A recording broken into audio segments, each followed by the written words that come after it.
Hey, welcome to Davita's Stampin' Spot. I hope you're seeing this live. Trying to see if I can get it to work again. It's been giving me grief. I just spent quite a bit of time trying to get live on Facebook and it still wouldn't work. So we're going to go back to doing it this way.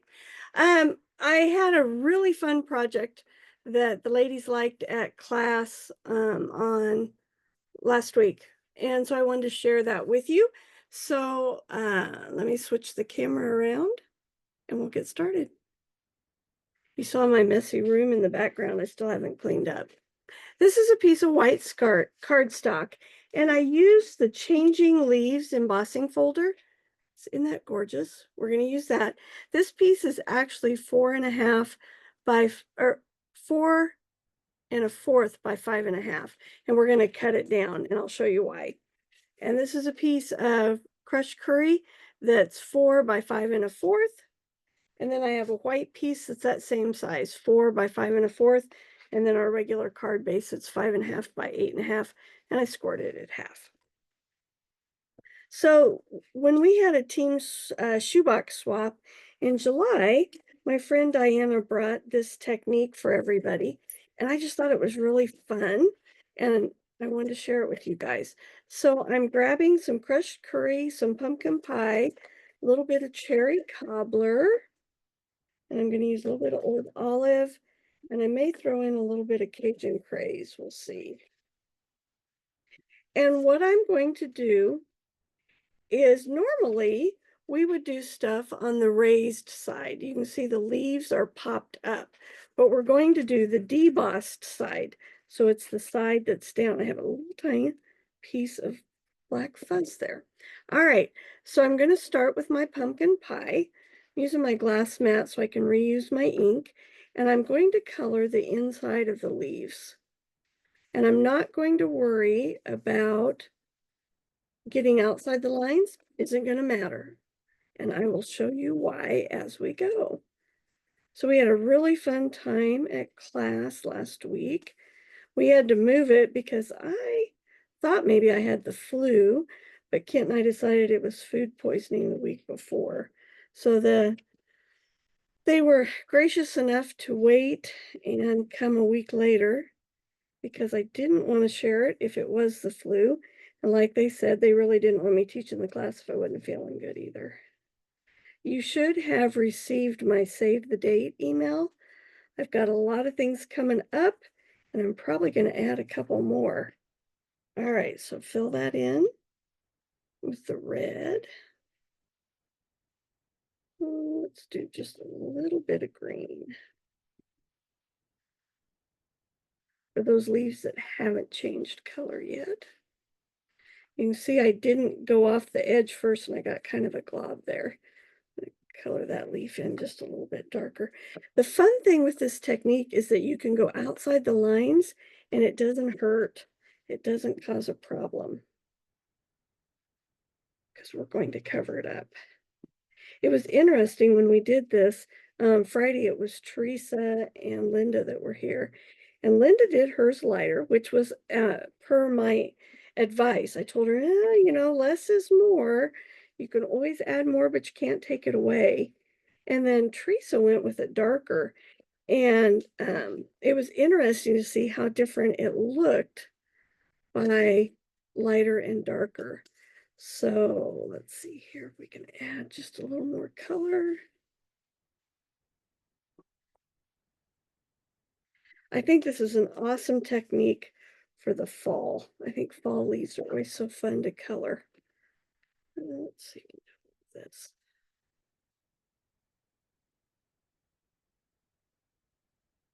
Let's see, what else was I going to tell you today? I'm back to school, so those of you that got my email saw that my classes and stuff are kind of all over the place trying to get them in. That's the only bad thing about working ball games is trying to fit in Stampin' Up too. But you know me, I try to find a way to make it work. Here's my yellow. All right, so what I've done is I've colored all the leaves on the side that it goes down. Okay, so the embossing portion is below the cardstock. Okay, so it went down. All right. I'm going to close these and get them out of the way. I don't really know what the name of this is, so if somebody in the comments, you know what the name of it is, please share it. I appreciate that. Closing these because I tend to get ink where I don't want it. Well, I should have stamped one other thing. Oh well, we'll go back and get it. All right, I'm going to grab a chamois here, wipe off my ink. Do you have your glass mat? You know you can get it now, even if you didn't join my team. They have them for sale. All right. Now what I'm going to grab is my black Memento ink. Should have brought a towel in with me and I didn't. All right. Maybe it'll help hold it in place. You're going to take your Memento black. You're going to start off the edge and you're going to drag it across the image. Look at that.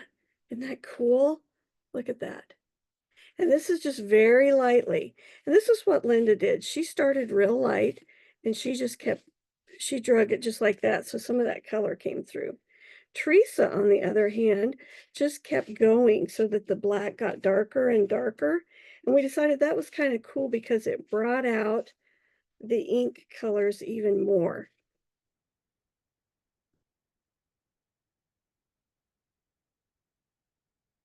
Look at that. Isn't that fun? You don't want to push too hard because if you push too hard, it's going to go down into the parts where you put the ink.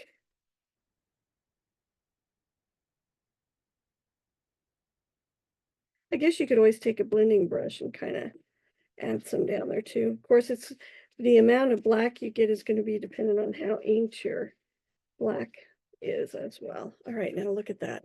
Isn't that gorgeous? Look at that. I love it. Like I said, I called it debossing, debossed ink with leaves on my instruction sheet for the ladies because I wasn't really sure what to call it. I love using the glass mat because I'm not wasting paper all the time. At class, of course, I only have one glass mat, so I can't use the glass mat out there, and so we're always having to throw paper away. All right, now I'm going to grab my paper trimmer.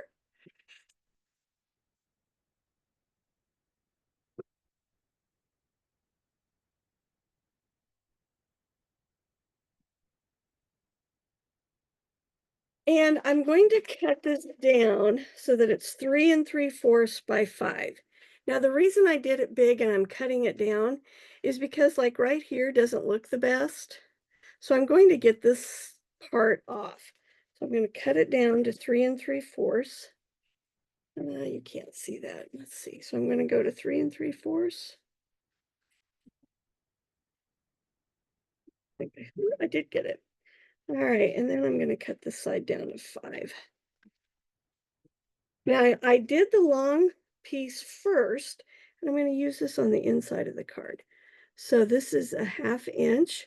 So I'm going to put it in here at a 1/4 of an inch, and I'm going to cut it into 2 pieces. And I'll show you what we're going to do with it here in just a little bit. All right, so now I've got this cut down. I'm going to place it on my crushed curry. Look how it makes that pop. Isn't this gorgeous? And I don't know, give me some ideas. What other images would be really good for embossed besides leaves? To me, whenever I think of using the blending brushes, I always think of fall and all the beautiful leaves that we end up with on our grass. My bottle of adhesive must be low. It's not want to come out. So we'll grab combo. How many times I've done that? I grab the bottles that are almost empty. Seems like I do it almost all the time when I'm doing a video or a live. We don't have football yet this week, so you can tell I'm live here on YouTube. The video will be posted over on Facebook because, like I said, I tried to stamp over there and it just wouldn't let me do it. And I'm going to grab this little piece. Oh, no wonder it feels weird. I forgot to do this. So I'm using the thanks. This is Simply Said. It goes with some of our card packs and what do we call them? I'm drawing a blank. It's where there's card kits. It's not our card kits, it's a step up from that where it allows you to have more creativity. But this stamp set's great because it has just all the greetings that you need. And I'm using this Changing Leaves bundle, and the embossing folder matches these leaves, and then you can cut them out. And I don't need the Softly Said. That was for the other card that we did in class. This tag is from the Greetings for All Seasons, one of the new ones that you will be able to purchase on September 4th. Got some great sets. If I hand deliver your catalogs, you will be getting those this week. Finally have them and have the bundles ready to hand out. So be watching for that. You know me, I always have to add a little something in there. So if you haven't gotten a catalog from someone else and you live close to me, let me know and I will drop one off. Most of you know that you're on my list, so you know it's coming. I did something to my knee and it's been causing me to be a little slow getting things done. All right, I'm going to wrap this is just the linen thread. I'm going to wrap it around twice. There's enough extra here. I'm going to cut that off. Yeah, you can see that. Okay. I did a video one time where I was too low and you guys couldn't see anything. So now I worry about that all the time. Not worry, I try to be conscious of it, I should say. All right. There we go. And then I'm going to put my thanks right there. I'm going to use dimensionals and pop it up. We were talking about this at class. A lot of people are able to wrap ribbon around and then tie a bow. With my arthritis, I just can't do that.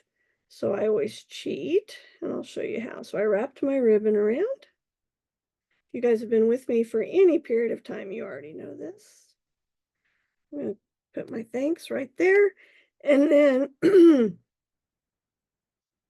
grab my linen thread that I know is here somewhere. It's always fun when I do a video after I've done class because I just bring the bucket in and I'm supposed to have everything right at my fingertips. Good thing I have another one here. All right, so I'm going to tie a bow. I leave enough string for about how much I want left.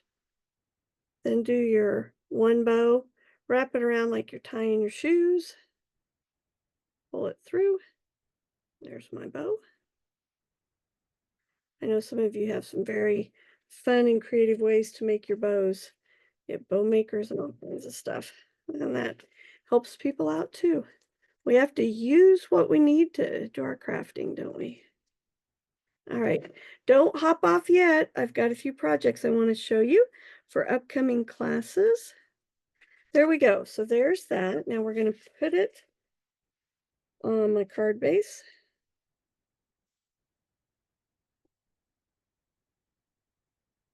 I'm looking for my bone folder. Oh, here it is. Boy, if you live here in the Kansas City area, I hope you're hiding inside today.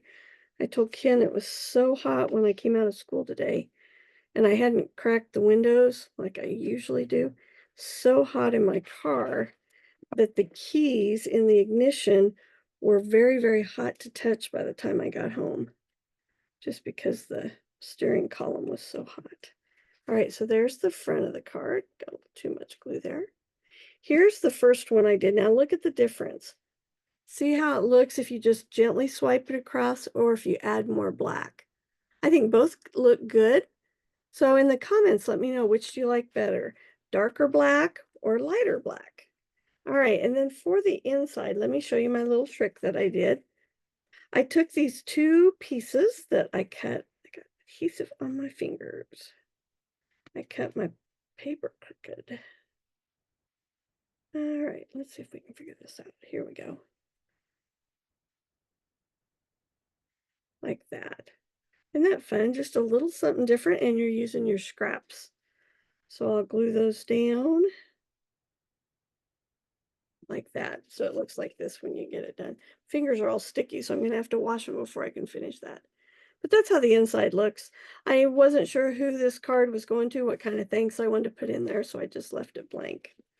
And then what I did for the envelope was I took the stamp from this set, which is this leaf here.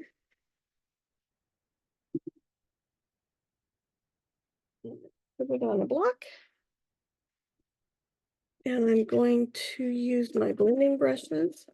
We're just going to add a little bit of ink, see if I can get enough out of these. So I want to show you, if you're on my email list, you should have gotten the email here towards the end of the day. I worked on it at school today. I don't know if that's going to be dark enough. We'll see. I'm afraid it was too light. Let's see here. Oh, it did turn out. It's a little bit light, but that'll work. And that's just taking the extra ink that are in my blending brushes for my envelope.